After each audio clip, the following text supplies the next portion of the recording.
Sveiki kolegos visi, su jumis vėl aš ir mes šiandien kalbėsime temą darbo sutartis.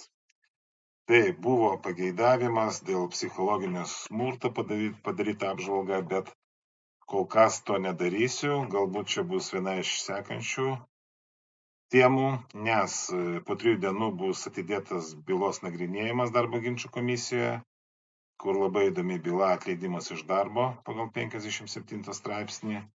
Ir psichologinis smurtas. Tai tiesiog tikėtina, aišku, kad ta byla bus laimėta, bet taip negalima sakyti, kol jinai nėra laimėta, nes visgi teismo sprendimas, ginčų komisijos, ten bus viskas surašyta. Ir jeigu jau, kaip minėjau, laimėjimo atveju, tai čia bus tikrai pasiekimas ir 26 metais, kad psichologinis smurtas laimėta, nes kaip aš jau minėjau, 25 metais pas mane buvo viena byla laimėta taip pat. Tai jeigu tokiu atveju bus 2 laimėjimai, mes galėsim labai taip detaliai apžvelgti tos visus ir sprendimus ir tos pačios bylos. Dabar pakalbėsime apie darbą ne mano kaip teisininko, nes aš savo darbą darau iš to, ką jau padaro darbuotojai. Taigi šiuo atveju noriu pasakyti, kad ir vienu ir kitu atveju, jeigu iš tikrųjų bus dar nelaimėtas, bet jeigu bus laimėtas, darbuotojai tikrai padirbėjo ir jeigu taip paimt nuo 1 iki 10 balų škalė kažkokia, tai jeigu ne 10, tai tikrai 9 ir pirmam ir antram atvejui, tai papasakosiu, kaip darbuotojai rinko įrodymus, kaip tai daryti teisingai. Tai vat bus tikrai labai įdomi tema. Tai kol kas tada šiandien aš eisiu prie savo tos temos, kuri šios dienos, tai yra darbo sutartis. Taip, tai tada pradėsim. Taip, darbo sutartis darbo kodekse prasideda nuo 32 straipsnio ir baigėsi 65 straipsnių. Tai 33 straipsniai, kurie praktiškai visi sudaro tą darbo sutarties ir formą ir visus tos sąlygos. Aišku, čia dar ne pabaiga, ten toliau eina darbo sutarčių rūšis. Tai aš manau, kad čia visiškai kita tema, kokios rūšis yra, tai mes galėsim kada nors apie tai irgi padaryti laidą, bet dabar mes trumpai prabėgsim galbūt apie 5-7 ar apie 10 straipsnių, kurie iš tikrųjų naudingi, kad darbuotojas žinotų. Dabar taip, nuo ko prasideda ta darbo sutartis? Žinoma, nuo pasirašymo. Taigi darbo sutartis laikoma, kad jinai jau įsigaliojusi ir pranešama sodrai, tai kada susitarta dėl būtinųjų darbo sutarties sąlygų. Tai kokiosgi yra tos darbo sutarties sąlygos? Tai būtinosios sąlygos yra tai darbo funkcija, darbo apmokėjimas ir darbovietė. Taigi darbo funkcija tai, nežinau, bet kokia jinai gali būti ar vairuotojas, ar santechnikas, ten statybininkas, ar ten valytojas ir taip toliau. Čia, tikrai labai daug tų pareigybių ir taip toliau. Dabar apmokėjimo sąlygos tai turi būti susitarta dėl atlyginimo. Tai iškart pasakysiu, kad niekada išmeskite iš galvos tokius dalykus, kad darbo sutarty įrašytas ten toks atlyginimas, o jums sakoma žodžiu, ten mes jums mokėsim kitaip, tai šito galite netikėti dėl to, kad jeigu bus ginčai, niekada jūs, kas susitarėt žodžiu, nieko nepriteisit, jums bus priteista tas, kas rašyta darbo sutarty. Tai dėl ko aš ir sakau, kad darbo sutartis turi būti ant rankų. Darbo sutartis 43 straipsnis reglamentuoja, kad turi būti 2 egzemplioriai, vienas pas darbuotoją, kitas pas darbdavį.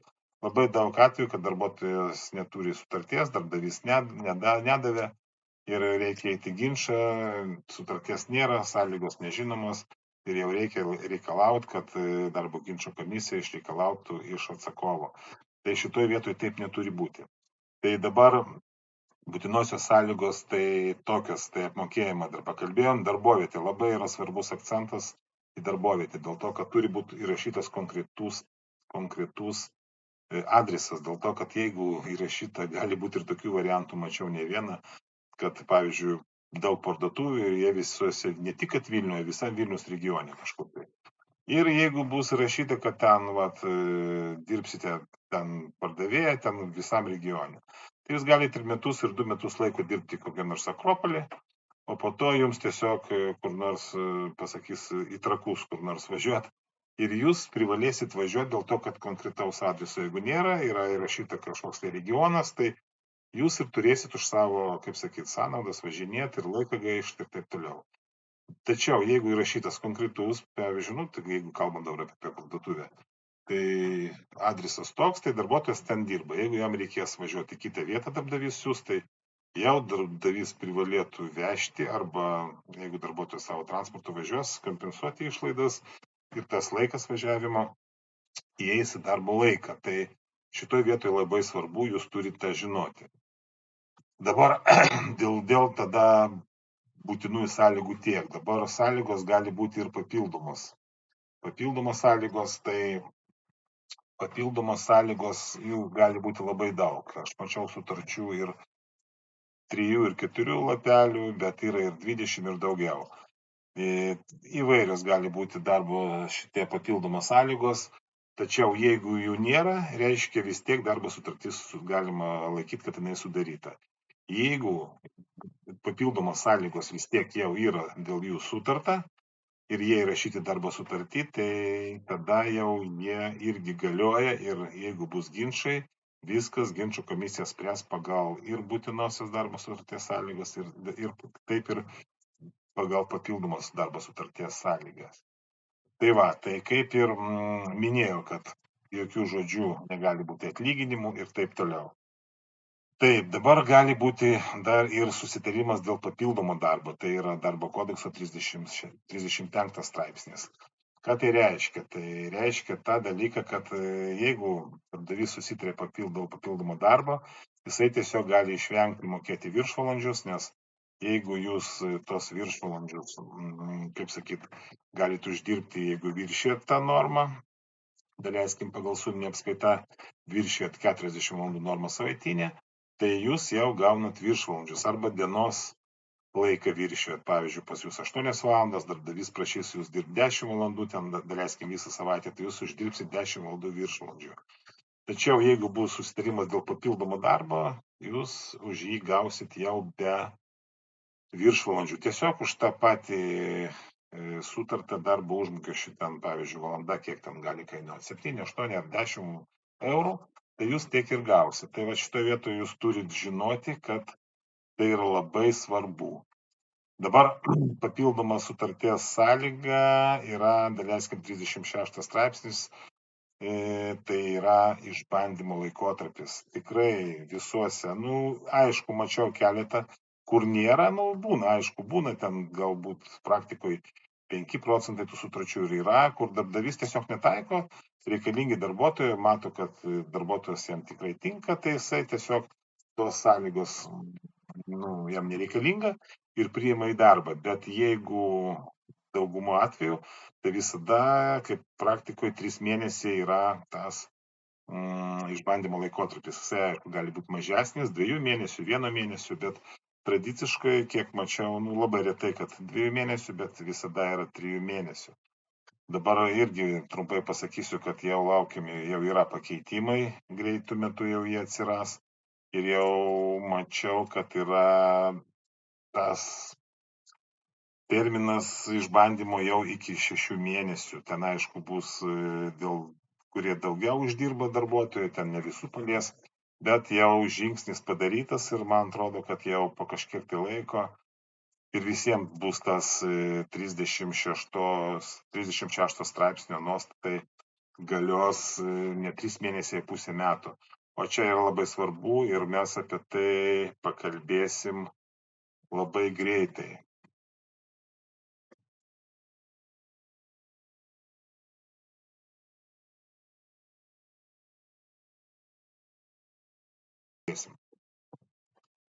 Taigi, kolegos, kas tai reiškia 36 straipsnį reglamentuotas išbandymo laikotarpis? Tai per šitą laikotarpį darbdavys labai supaprastinom sąlygom gali atleisti iš darbo. Tiesiog prieš 3 dienas gausite įspėjimą, kad su jumis darbdavys nutraukia darbo santykius, jūs negausite jokios išeitinės išmokos ir darbdavys praktiškai neprivalo nieko aiškinti. Dėl ko, kodėl, jam tiesiog jūs netinkat ir to pakankamai, kad darbo sutartis būtų nutraukta. Aišku, praktika keičiasi, dabar jau ir teismai reikalauja, pavyzdžiui, jeigu darbdavys nurodo, kad darbuotojas blogai dirba, tai turėtų būti įrodinėjimas toks, kad darbdavys turi pateikti ten darbų gerinimo planą, jeigu darbuotojas to plano nesusitvarkė su to darbu ir taip toliau, tai jau tada biškiai apsunkina tą darbdavį daryti tokius, priiminėti sprendimus, bet vis tiek labai sudėtinga laimėti ginčą dėl to, kad darbdavys jūs jam netinkat ir jisai tiesiog nori su jumis atsisveikinti. Dabar kokia dabar blogybė, aš jau minėjau, kad jau atsiranda jau pusę metų laikotarpis, tai jeigu jau su laiku bus įgyvendinta, kad išbandymo laikotarpis pusę metų, tai jūs, galima sakyti, pusę metų dirbsit ir kaip ant adatų nežinosit, aš jūs ten toliau darbas, jeigu jis ir patinka, ar jūs turėsit, ne. Tai čia labai bus psichologiškai sudėtinga, nes pusę metų visgi ne 3 mėnesiai. Aš neįsivaizduoju, jeigu čia būtų iš vis iki metų padaryta, tai tiesiog metai laiko dirbti ir tu gali, kaip sakyti, tave gavai įspėjimą, kad 3 dienos viskas ruoškis, tu nereikalingas. Tai tiesiog garantijų labai mažai, tai šitoje vietoje yra labai blogai, kad pakeitimas tas bus dėl 6 mėnesių. Kaip ir minėjau, ne visiems kol kas, kurie daugiau uždirba, bet nesmė. Vis tiek tas, man atrodo, kad su laiku bus įgyvendinta. Ir jeigu jau pradėjo, taip sakyt, padidino darbdaviai tą terminą, tai jiems naudinga, o darbuotojams tai tikrai yra blogai. Tai pagal šitą straipsnį taip pat ir darbuotojas gali išeiti iš darbo. Šita procedūra irgi biški tokia paprastesnė, irgi tas pats prieš 3 dienas gali parašyti ir išeiti iš darbo. Tai darbdavys neturi teisės nesulaikyti nieko, kaip ir pagal 55 straipsnį savo norų darbuotojas gali išeiti bet kada, bet 55 straipsnį pagal įstatymą vis tiek turi būti išlaikytas 20 dienų laikotarpis ir jeigu darbdavys reikalauja atidirbti, tai turi būti darbuotojas turi atidirbti, kol ten ras kitą darbuotoją ir taip toliau. Tačiau 36 straipsnį, jeigu darbuotojas rašo prašymą, kol jisai dar neišdirbo to 3 mėnesių išbandymo laikotarpio, tai tiesiog jisai prieš 3 dienas rašo ir tiesiog atsisveikina. Tai šitoj vietoj čia yra tokia sąlyga ir jinai iš tikrųjų labai, tokia reikšminga, nors ir jinai nėra, kaip sakyt, būtinoji, jinai yra papildoma. Tai dabar koks svarbus dar būtų straipsnis, manyčiau 45 straipsnis, kuris reglamentuoja darbo sąlygų keitimą ne darbuotojo, darbdavio iniciatyvą. Tai ką tai reiškia? Darbuotojas gali dirbti daug laiko ir mažai, nesvarbu, bet ateit gali toks laikas, kad darbdavys tiesiog raštu pasiūlys keisti darbo sąlygas, tai yra būtinosios darbo sąlygas. Daleiskim, dirbo ne pagal suminę apskaitą, o darbdavys jau siūlys pagal suminę apskaitą, o tai čia jau suminė apskaita, tai čia turbūt visos laidos bus vertas toks dėmesys, nes ten yra iš vis labai daug apie ką kalbėti. Ir jeigu, pavyzdžiui, darbdavys jau tą siūlo, tai darbuotojas gali nesutikti. Ir jeigu darbuotojas nesutinka, tai nereiškia, kad jį atleis tiesiog už kažką, tai ne. Darbdavys privalės atleisti darbuotoją pagal 57 straipsnį su visom garantijom. Tai jeigu jau darbuotojas dirbo iki metų, tai kol kas tokia yra numatyta 2 savaičių ten įspėjimo laikotarpis ir pusė atlyginimo išmokėjimas, bet čia labai retai aišku, bet jau po metų ir nesvarbu ar 10 ar 20 metų darbuotojas dirba, tai jau pilnai garantijos yra tokios, kad darbuotojų įspėjimas mažiausiai prieš mėnesį ir 2 išeitinės gauna, ten dar darbo užmokesčio fondas turi mokėti, ten reikia žiūrėti stažą darbuotojų, apie tai biški vėliau, tai tiesiog jeigu, pavyzdžiui, tokiu atveju, jeigu darbuotojas turi iki 12 metų vaiką ar vaikų, tai tas laikotarpis trigubinamas, tai yra prieš 3 mėnesius įspėjimo laikotarpis, tai tos 3 mėnesius vis tiek jisai gaus tą patį atlyginimą, Tai va, o kaip dabar, jeigu dėl darbo užmokesčio fondo, tai jeigu darbuotojas dirba nuo 5 iki 10 metų, tai dar papildoma vienas atlyginimas. Jeigu dirba nuo 10 iki 20 metų, tai dar papildomai 2 atlyginimai. Ir jeigu darbuotojas dirba virš 20 metų, tai yra 3 atlyginimai. Tai va, šitoje vietoje tada jūs galite pasitraukti iš darbovietę, gauti, nu, jeigu kas daug dirba, tai praktiškai gaunasi iki pusę metų 6 atlyginimai. Darbuotojas po to atsistoja į užimtumo tarnybą, taip pat iki 9 mėnesių gali būti, sakyti, ieškoti kitą darbą ir gauti iš valstybės išmokas. Tai aš manau, kad čia vis tiek sąlygos kol kas neblogos ir darbuotojas tiesiog gali nesutikti su šituo. Tai va, tą reglamentuoja 45 straipsnis. Dabar trumpai mes dar apžvelgsim 47 straipsnį, tai yra prastova, kad darbuotojai žinotų, kad darbdavys gali skelbti prastovą, jeigu neturi darbo. Kokia dabar taisyklė, nu, aš daugiausiai tai su migrantu, kada reikalauja, tiesiog nėra darbo ir reikalauja, kad darbuotojai rašytų savo norų tas neapmokamas atostogas. Tai dar mūsų piliečiai galbūt biški daugiau supranta ir žino, tai to nedaro, nes kame čia yra baisybė tokia, kad migrantai to nežino ir mes visiems aiškinam, kad jūs negalite tai daryti, nes, pavyzdžiui, po pusę metų sėdi be darbo, rašo, kad jie prašo patys nemokamos atostogos ir jie nesupranta, kad kitais metais už tos visus ten 5 ar 6 mėnesius VMI išskaičiuos po 80 eurų beveik, tai vos ne 500 eurų išskaičiuos dėl to, kad tas draudiminis laikotarpis turi būti apmokestinamas. Ir darbuotojas, kada nedarbingai šitam atostogose už savo sąskaitą, jisai net pas gydytoją negali nueiti, ir nes reikia iškart mokėti jau grinais pinigais. Ir tie laikotarpiai neįeina į darbo stažą, tai jūs turite suprasti, pusę metų, jeigu sėdėsit, tai jūs tik kitos pensijos niekada ir neuždirbsit to laiko. Tai va, tai šitoj vietoj turi žinoti, darbdavys tokiu atveju privalo skelbti prastovą, iki 30 dienų gali būti nedaugiau ir jeigu darbdavys per metus 45 dienas skelbia prastovą, tai darbuotojas, jeigu viršė tą laikotarpį, darbuotojas tiesiog gali pagal 56 straipsnį išeiti iš darbo su išeitinėm išmokom. Vėlgi, jeigu iki metų dirba, tai viena išeitinė išmoka, jeigu virš metų, tai 2 išeitinės išmokos. Tai va, turbūt pabaigai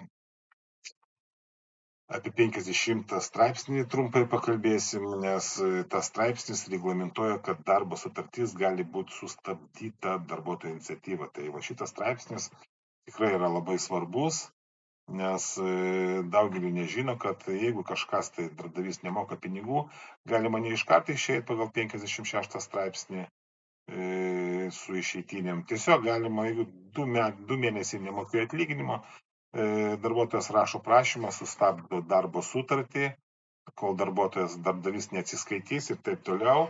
Ir tas laikas vis tiek iki 3 mėnesių gali sustabdyti ir tas laikas tiesiog bus apmokestintas ir jeigu jau darbdavys nesumokės, tai vis tiek gali darbuotojas pasitraukti 56 straipsnių ir tie pinigėliai bus, kaip sakyti, sumokėti, nes darbo ginčų komisija tada priteis per sprendimą.